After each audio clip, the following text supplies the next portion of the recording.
பசங்களுக்கு எதுனா ஹெல்ப் வேணுனாலும் சரி, படிப்பு விஷயத்துல முக்கியமா நல்லா செஞ்சு தராரு. பேனா, புத்தகம், படிக்கிறதுக்கு note, book, dress, uniform, bag அனைத்துமே எல்லாமே சலுகை செஞ்சு தராரு.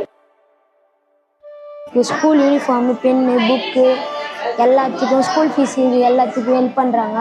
அறவழி அறக்கட்டையில் வந்ததுக்கப்புறம் அண்ணா மாதிரி இருந்து அவங்க உதவி செய்கிறாங்க. இதுக்கு நான் அவங்களுக்கு நன்றி சொல்கிறேன். டியூஷன் கூட ஃப்ரீயாகுது. யார் யார் படிக்கிறவங்களோ அவங்களாம் வந்து கூப்பிட்டு வந்து படிக்கலாம்.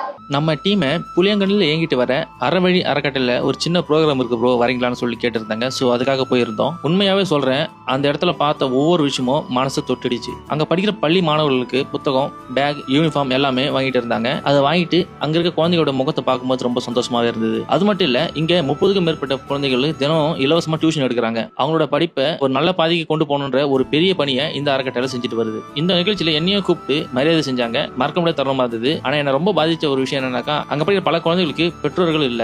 நாங்க அவங்க கிட்ட பேசும்போது அவங்க கிட்ட ஒரே விஷயம் என்னன்னாக்கா, உங்களுக்கு தெரிஞ்ச யாராவது ஒரு குழந்தையோட படிப்பு சொல்ல ஏத்துக்க முடியுமான்னு கேட்டாங்க. அதனால நம்ம ராணிபேட் சிக்னல் குடும்பத்துக்கு ஒரு சின்ன வேண்டுகோள் வைக்கிறேன். உங்களோட பிறந்த நாள், திருமண நாள் அல்லது உங்களுக்கு முக்கியமான எந்த நாளா இருந்தாலும் சரி, அந்த சந்தோஷத்தை கொண்டாடத்தோடு மட்டும் இல்லாம இங்க இருக்க குழந்தைகளோட கல்வி செலவை உங்களால் ஏத்துக்க முடிஞ்சா ரொம்ப பெரிய உதவியா இருக்கும். நமக்கு அந்த சின்ன உதவி ஒரு குழந்தையோட எதிர்காலத்தை மாத்தும். ஒரு குழந்தையோட கனவுக்கு துணையா இருப்போம். நன்றி.